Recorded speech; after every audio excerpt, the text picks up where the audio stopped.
This is the weekly, I'm sorry, not the weekly, good heavens. This is the fortnightly Well, almost fortnightly. yeah, this is the approximately fortnightly astrology and runes, I think this time, is it?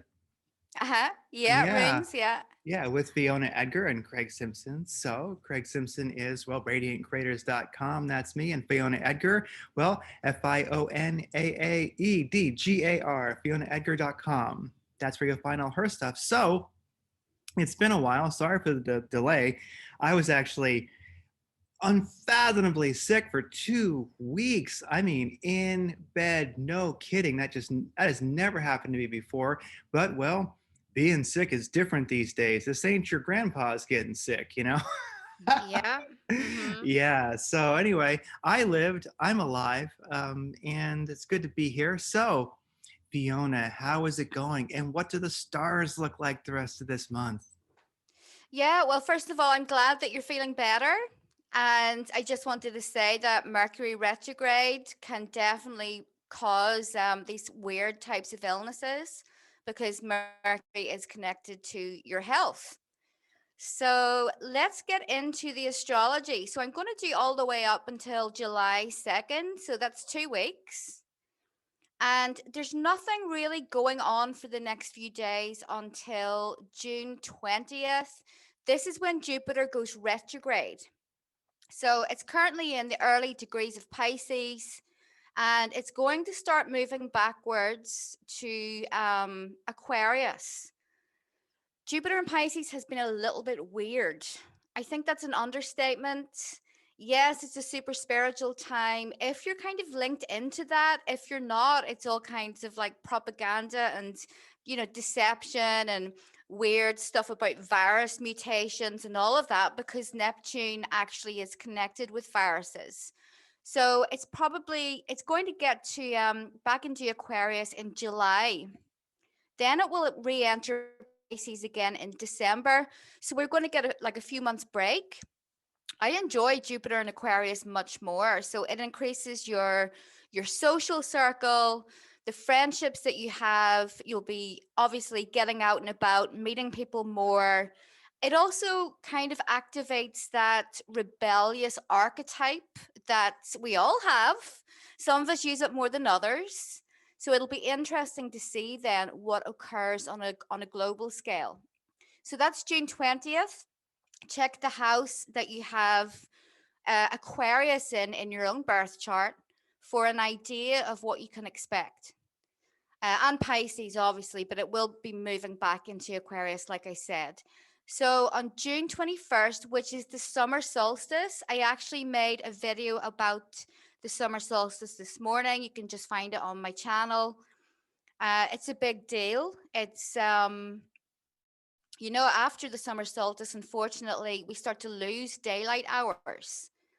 This is when the sun enters Cancer. Astrologically, it's a cardinal sign, and people for many thousands of years always performed rituals on a solstice or an equinox. The Western birth chart is essentially a solar calendar, which marks all of these holidays. So you can honor Balder if you're on that path, or you can honor the sun if you just want to keep it simple and kind of shamanic. Put an offering into the ground, light some incense, and just kind of, appreciate the sun for what it does. And there are a lot of people who demonize the sun. I'm not going to name names, but you probably know who I'm talking about. So yeah, you're inviting the energy of the summer solstice into your life. It's very, very powerful. You can set intentions for what you would like to happen in your life over the next several months. So it actually happens at 4:43 a.m., but that is UK time. If you are somewhere else, if you're in the States, I think it's going to be still on the 20th of June, but you'll need to check that. So also on June 21st, Venus, the goddess of love, beauty, pleasure, she is making a beautiful aspect to Neptune. Neptune is compassion, it's spirituality. Relationships will be going very well on this day. It's all water. There's actually a grand trine in water present on the summer solstice, the 21st. So it's like an emotional doorway. It's a window of opportunity to just have some really good emotional uh, happenings in your life. I think we could all do with that because, you know, it's all about science and news and information. Just open your heart and kind of try to forget all of that for at least a day. So the next major aspect that we have is on June 23rd. Sun in Cancer is making a gorgeous trine to Jupiter. So those are going to be a really good couple of days. And we feel positive, abundant, joyful, happy. It is considered a lucky day because Jupiter is the planet of luck. Also, on the same day, Venus is opposite Pluto. So, Venus is connected with love, pleasure. Pluto is one of those big daddies that takes us into the underworld and causes some kind of transformation. So, on this day, it's going to be something connected with your relationships. You know, maybe you're having to transform or get used to a new situation. It can be a power struggle at times when Pluto is involved, but it's only going to be something minor. It's not going to last for long. So on June 24th, Saturn is in sextile to Chiron. So I have mentioned before that Chiron, in many ways, is the saving grace of 2021. These two are in sextile a couple of times this year. So Saturn is about control, authority, structure in your life. It's not a warm planet. It's about duty, responsibility. Chiron is the wounded healer, the maverick. He's connected with astronomy, astrology, natural medicine, music, writing, poetry. So this is a really good day for some kind of healing. Saturn sextile Chiron can potentially cause healing in emotional wounds that you have carried around with you for a long, long time. So, super good day. And we also have a full moon on that day. It occurs at 3 degrees of Capricorn, and the sun will obviously be then at 3 degrees of Cancer because when the moon is full, the sun and the moon are in opposite signs. So it's really about bringing together two different life areas. Cancer is the archetype of the mother, and Capricorn is a fatherly type of archetype. So bringing that together, really good day for any kind of ancestral work because you will be able to look at both sides of your family. I'm a big believer in ancestral veneration because it leads to healing. On June 25th, Neptune is going retrograde. So Neptune is about illusions, glamour, spirituality at its highest level, your psychic abilities, your dreams. When it goes retrograde, we start to see life more how it truly is. The rose tinted glasses kind of fall off in some area, which is a good thing. It is a good thing, but life can seem a little bit more harsh. I don't want to say bleak. It's not really a bleak energy. It's just a reality check. And I think that we all need those from time to time. So, June 26th, Mars is in sextile to the North Node, Mars in Leo, North Node in Gemini. So, this is a really good aspect for figuring out where you want to go to in your life, taking the appropriate action to get there. Physically speaking, you will be energized and just feeling good in general. June 27th, Venus enters Leo. And I love this because my Venus is in Leo. So this is my Venus return. And astrologers can actually calculate a chart for that, specifically on the qualities of Venus: love, beauty, sex, money. So when Venus is in Leo, we sometimes we can become a little bit more needy in terms of partnerships, but we will be feeling good. We'll be feeling glamorous. You may feel like altering your appearance in some way. That's always a possibility because Leo is that kind of lioness, goddess type of energy. On July 1st, there is an opposition between Mars and Saturn. This is the classic blockage energy. So Mars says go and Saturn says stop. So this can obviously be something like you have a lot of work to do and you just can't get motivated. You can't get it done. This is not a good day for that type of thing. If you're able to reschedule it, do so for another day.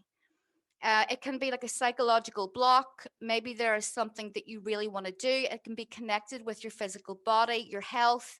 Maybe you kind of sabotage yourself, you overeat, or you don't do exercise or whatever, something that is holding you back.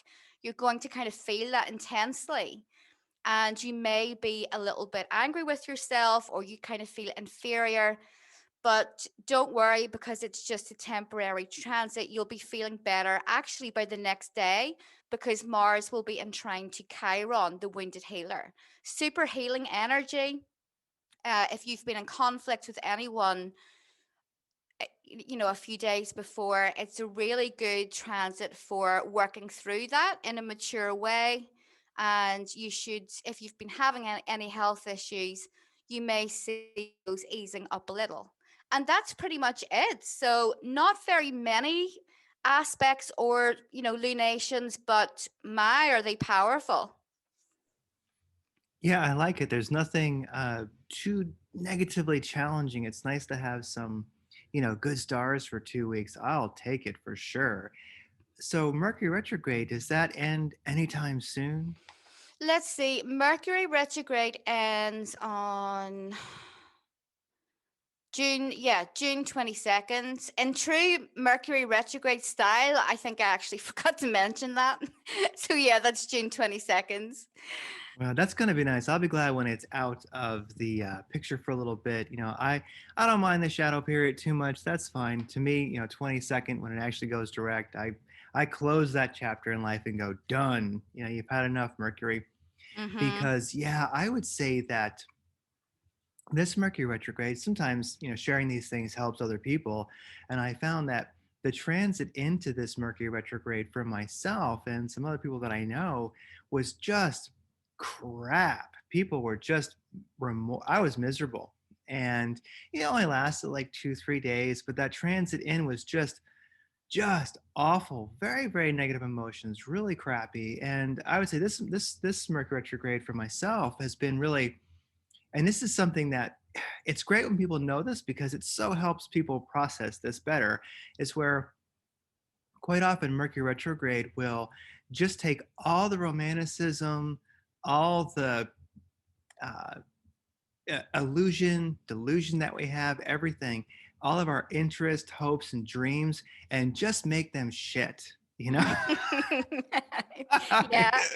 I mean, but the thing is when you're in that place, one of the things that it offers you, especially if well, this is Mercury retrograde, this one's particularly nasty, you can go, I know that I am not going to take action right now because I'm not mentally sound, this will pass. I'll let this process. But wow, as we come out of this Mercury retrograde, I have a deeper, better, more pure, understanding of all of my interests, hopes, and dreams, etc. Because definitely, at least the initial, beginning, the first part of this Mercury retrograde, life was just shit and everything was miserable.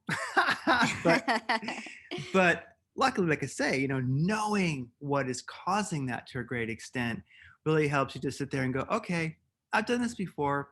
I'll just process this. Everything is shit. Been here before. All right. It shows me really the true foundations of all of my interests and my passions and such like that. It is a huge, ugly, rough, sort of a get real kind of a moment that we can have there in Mercury retrograde. Yeah, absolutely. Because it is a period of review. It's an opportunity to kind of look back on things and, see what's working, what isn't, what do I need to tweak? How can I change this? I mean, they can be bloody awful. In fact, they're never really a good time, are they? Let's be honest. it is a time that's full of opportunity and growth, but growth does not come easily. It was fairly okay for me, but it went retrograde in my 12th house on my Mars. So I was recovering from a minor operation. I did get that done just as Mercury went retrograde. So it's actually okay to do that because it's kind of a revision on your health. So the first week or two was kind of largely spent with me recovering from that, but I had like some really intense dreams because it was happening in my 12th house. And I was actually reading a lot about psychology and Carl Jung and things like that. But I also had to deal with miscommunication issues and a ton of tech issues, which was extremely annoying. Oh yeah, I think that's definitely been going around the tech issues.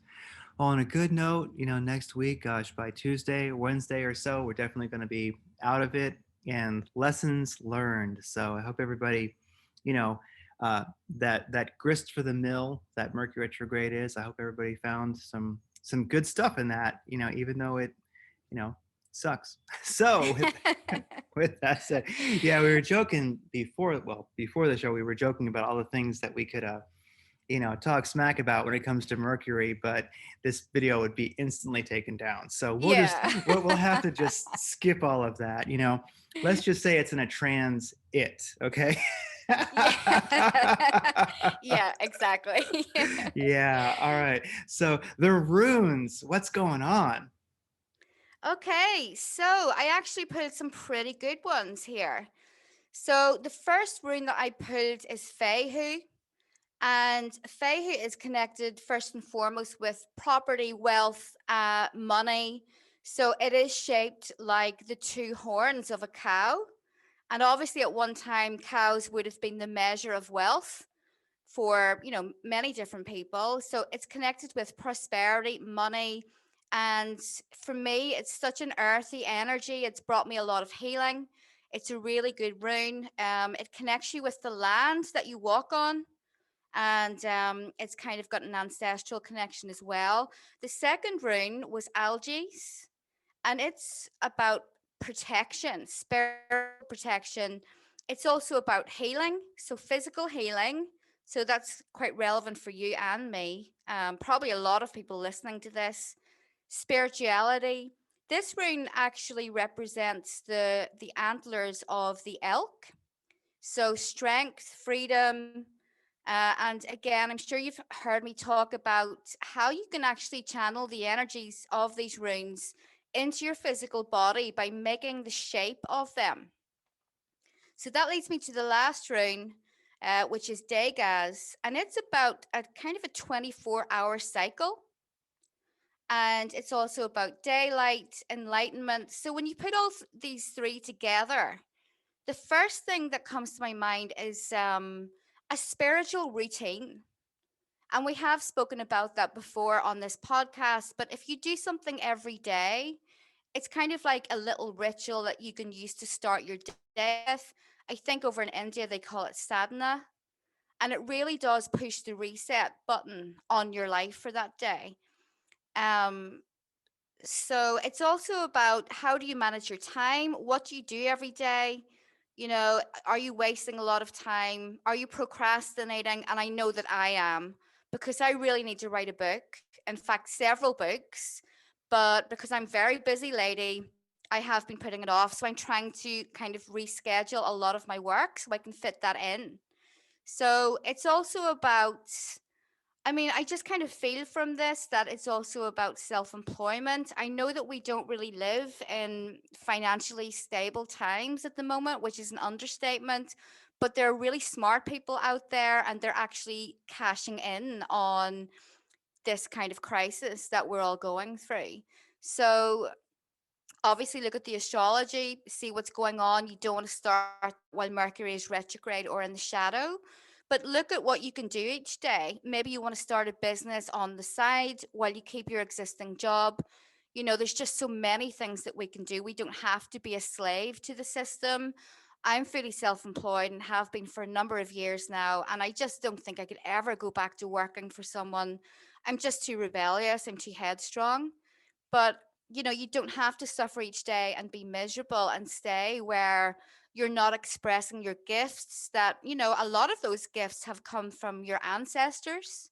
And when you start to do ancestral work, it actually activates those gifts and skills within your DNA so that you can use them. So I can't recommend that enough. If you want to start, perfect time to start is on the summer solstice for any kind of spiritual practice. Oh, 100%. Yeah. I would say that something that totally keeps me sane and productive is morning meditation. I just tend to wake up quite early, and it can really just be 10 minutes of, breathing, etc. I do have my little collection of, guided imagery meditations and such like that. There's Wim Hof breathing, of course, and there's other breathing techniques that aren't quite so, I don't know, uh, silly, extreme, exhausting. So yeah, that morning meditation, it does set your day so much better up, and then also that way you can set your intentions for the day. You kind of rule the day more than the way the wind blows. And so yeah, I agree. And something about the last ruin you were mentioning, I think that's really a huge one for people right now. I think if you can at least, and this is the thing, like I don't want anybody to panic, I don't want anybody to like feel pressured, um, but just put out the intention, just to yourself, what would self-employment look like. One can simply have their affirmation, or however they want to put it, of just I want to be gainfully employed, making plenty of money, doing something that's good for the planet, good for people, good for body, mind, and spirit, completely good with no downside. And I want to get damn wealthy doing it.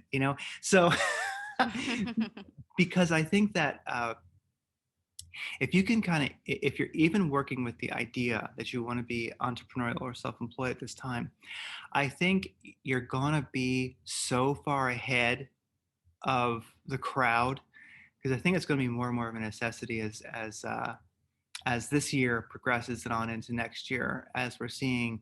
For me, I do a lot of trading and such, so I see a lot of the financial trends and all. And I would say that one of the best hedges against inflation right now, and one of the best ways to have some certainty and some sovereignty in a kind of global fiat money collapse and such that we're in, and a lot of power struggles between companies and countries, is if you can make your own $15 a day. You know what I mean? If you can make your own money, then you actually have one of the best hedges against inflation that there is. You're so much more not just reactive in life, but you're really calling your own shots more so than you may think. So Yeah. even if people don't know what it is, it seems like something so far away. Just have the intention, let it come to you. It will. Something will. Yeah, yeah, it really will. And like we all have unique gifts and skills that aren't really nurtured by the education system at all. It's all about fitting inside of their box, but everyone out there has something that they could do to make extra money, whether it's like baking, making rune sets, doing tarot readings, something, and it's so empowering when you start to earn your own money and you're your own boss.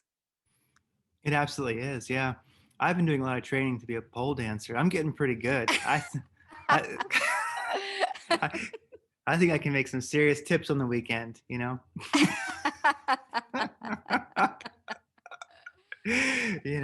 not proud. I can do anything. So,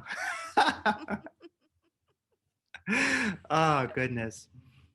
Well, I guess, that's kind of my cosmic weather, what I was just talking about just there. It sort of flowed in with the ruins just perfectly. I mean, is there anything you want to mention? I mean, nothing really, just that people really need to tap into that Saturn Chiron sextile because, like I say, it's very powerful for healing, and of course, that is going to be active on the summer solstice. Those planets will be an orb of a sextile. So yeah, I mean, when you have a lack of control over other areas of your life, you can still have control over your spiritual path. Oh, you definitely can. Yeah. And what house is Chiron going to be in during that? It's going to be different for everyone Oh, because okay. Are, we all have different charts. oh, gotcha. I should say like I guess it's going to be in it's going to be in some house though somewhere. Like, but it'll be different for all of us. I know as far as like Yeah. our yeah. Okay. It depends where you have Aries in your chart. So for me, I've got it in my 11th house, Oh, which gotcha. Okay. is yeah, it's actually my house of friendships, groups, hopes and wishes for the future. So something good for me is coming in that way. If you had it in your 7th house, it would be connected with your relationships, bringing healing to that area. If it was your 2nd house, it would be your finances. So we all kind of need to check our charts. You know, even if you don't have a clue what a lot of it means, just draw it up on astro.com and you can see clearly which signs and planets are in which houses. So then you can use it as a reference when you listen to podcasts like this. Oh, definitely. Yeah. Astro.com is an incredible resource, and you can have your natal chart there. It's wonderful, and you can always look at today also and see how the what's going on in what planets are in your houses, etc., like that. So, Mhm. yeah, and you can always get a chart done and keep up with Fiona, who Yeah. will take care of you and save you a lot of trouble trying to figure things out because she'll do it better and faster. And keep you on Yeah. track. Wow. Well, it's been wonderful, talking. Sorry, but this was slightly delayed. I was kind of on my deathbed for 2 weeks, but I cheated death once again, and I'm getting back to my pole dancing career. Damn it! And we will see everybody again in a timely manner the first week of July there, and we will get everybody updated, and hopefully we'll both be feeling like 101% that day. Yes, yes, I look forward to it. All right, I do too. You take care, Fiona, and I'll see you in a fortnight. Okay, bye for now. Bye bye. Bye.